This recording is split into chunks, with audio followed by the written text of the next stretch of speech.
Hello and welcome to a book review. Favorite ideas that I liked in this book, 21 Lessons for the 21st Century by Yuval Harari. So let's dive in. The first one is fabricating crisis help the ruling party to stay in power by forgetting citizens' problems like healthcare. That's really interesting tactic that I think. It happens a lot around the world. So the ruling party will create and fabricate some kind of a crisis, and by saying like, no, this is a big problem, but they actually make the citizen forget about other problems and really deep problems like healthcare and other problems that country is facing. So I find it interesting. Next one is, what is considered as basic needs? And that's a question he's raising, and I think it's a really important question. I think it has something to do with the universal basic income. He's talking about that, discussing a little bit. And that's a good question. So, for example, that's getting a new phone every year, is that a basic need? Or getting food? What kind of food is basic need? So it's a really good question to ask. I don't think there is a right answer, but it's a good question. Next one is, in the future we will be considered as sick all the time due to continuous gathering of data. So I like this idea is that when you gather a lot of data and you know about a lot of diseases you have, and you have like a not general AI, but some kind of AI that can really analyze your systems, you will see that most of the time you consider as sick, because all the time something is going wrong in your body, and we will actually be sick the whole time. What does it mean exactly? It doesn't matter, but I like this idea.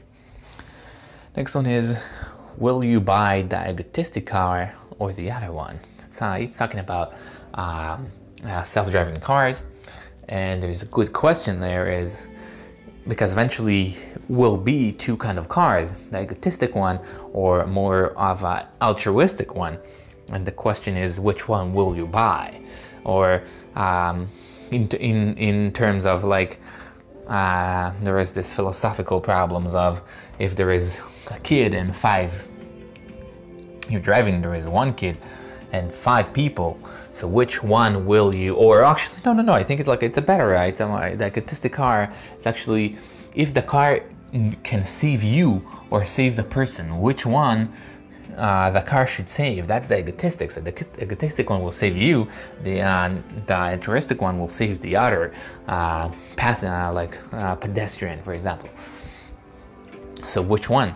That's a good question. Again, I really like this question. Next one is, the 21st century can make some humans redundant due to the importance of creativity and knowledge. So some humans will become redundant in the 21st century, and might be a lot of them, due to the importance of creativity and knowledge, that a lot of people, especially people that currently are not in that system or like doing some other, they have other jobs, will be redundant and have no jobs and actually have no meaning, or we won't, like, the humanity won't need them. Next one is, how do you regulate the use of accumulation of data? So that's another problem, is data, and even if you want to regulate it, how do you regulate it? Because it's a big problem of how you regulate it. Because first of all, what is considered, who owns that data? So do you own your data? Or because it can be copied very easily, and who owns the data, and how much you can charge for it. So it's a big issue. Next one is, medicine and economics today are the same around the world regardless of religion. So he claims, not claims, but I think it's actually interesting, that there is it's more closer to the truth, because religions are disagreeing about a lot of things. But what happens today, like medicine and economics, it becomes a global idea. There is medicine, if you're having a problem in some part of your body, it's being treated the same mostly all around the world. Same thing with economics. there is, that's a more, it's, I don't think it's like the truth, but it's like, you can play games there.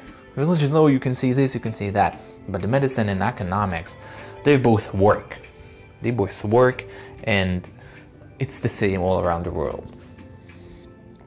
Next one is, hello, I'm an Homo sapiens and I am a fossil fuel addict. That's a quote. I really like this quote. and we are, because we are fossil fuel addicts. It's really hard for us to detach from it. And we are deeply actually attached to fossil fuel, and we are actually addicts.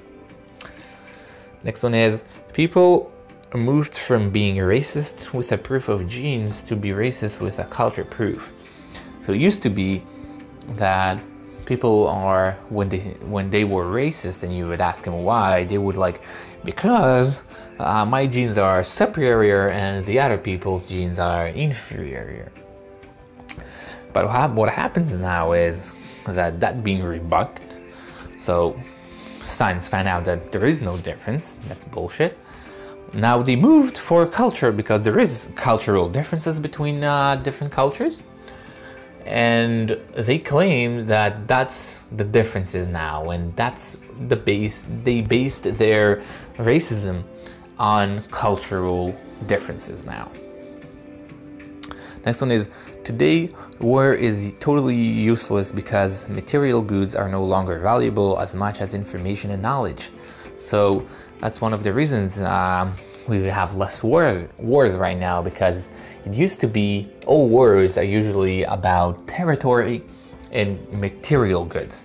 So when you occupy a different country, you get all of their material goods and all of their territory and work power. But when that is not that important, so knowledge and information is much more important now, there is no reason. So if you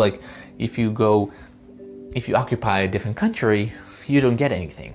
Even though what I'll claim, side note, that if you learn how to take over companies, for example, if Russia will know how to take Google, it will be beneficial for them to occupy and conquer California, for example, and take over Google and occupy their offices. But keep on working, yes, keep on working, but having their people there, and of course changing everything and all information and bias with some kind of bias and propaganda. Interesting. Anyway, next one is, moral codes and ethics are embedded in our genes in order to better cooperate in groups. So some science. And the claim is that moral codes and ethics are embedded in our genes. So it's nothing that we invented, not a religion invented it, is in our genes. The reason is it's an evolutionary thing, that it helped us to cooperate in groups. Because the more moral you are, the better the group will cooperate. So if you always try to exploit, the group is not cooperating properly and will not survive then. So that's the idea. The next one is, the biggest religions are dismissing the idea of other ethical and moral religions, such as Hindu and Buddhism. Same, it's going along with this one here, we just talked about, is that the biggest religion, it's Judaism and Catholicism. And they're dismissing, they say like, oh, we invented moralism, which is not true, because other religions also have morals, which is Hindus, and Buddhism also have moral codes, so you cannot take that to yourself. Another one is, we rely enormously on knowledge of others. So in today's lives, we rely enormously, and it's a good word I think to use, on knowledge of others. We cannot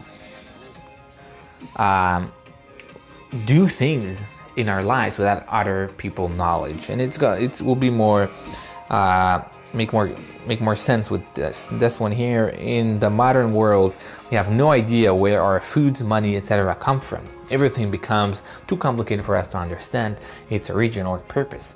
So again, that's explained a little more. So we don't know how money works or how all the details of the economy. So there is like very few people or no one at all that knows how the economy works. But there is like everyone has a speciality that is very special in this, but no one knows everything. Everyone knows a little thing.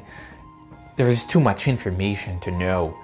And that's why we are relying enormously on other people's knowledge, because there is too much knowledge, but ourselves, we don't know. So we don't know how to make roads. We don't know how to make a door.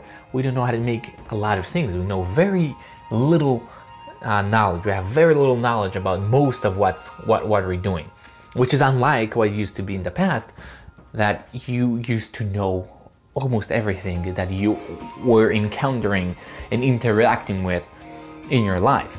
So you knew how to hunt, you knew how to eat, you knew how to set up a fire, you knew how to set up a shelter. Of course, this is not to be compared, because we have much more things right now, and you could not learn everything. But again, we still rely enormously on this. The next one is, as humans, we are able to know something is not true, yet we believe in it. That's a kind of a cognitive dissonance we have as humans. We're able to know something is not true, such as soccer or football. Doesn't have a base, or even money.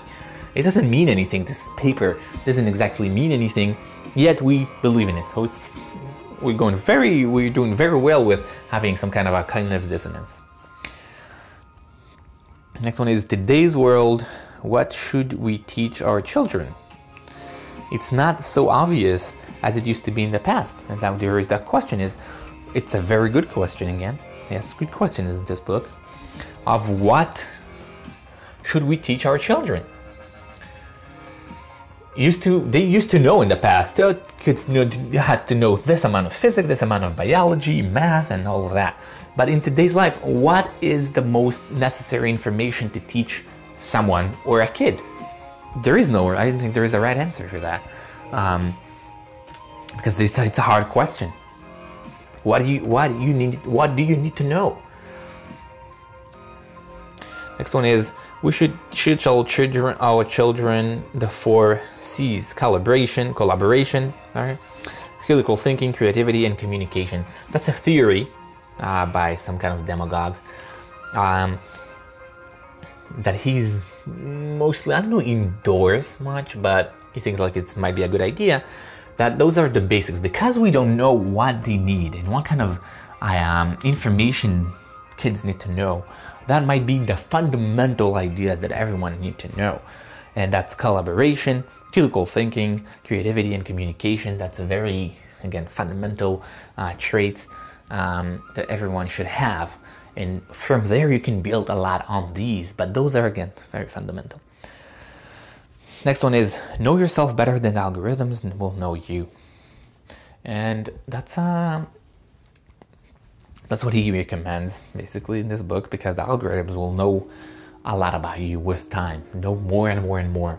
And the only way you can stop it is not by not letting those algorithms to know a lot about you, and sometimes maybe it's a little bit better, but at least know yourself a little more than the algorithm, or try to do that, because if not, the algorithm will able to exploit you and trick you into buying things or do things that you not necessarily want to do.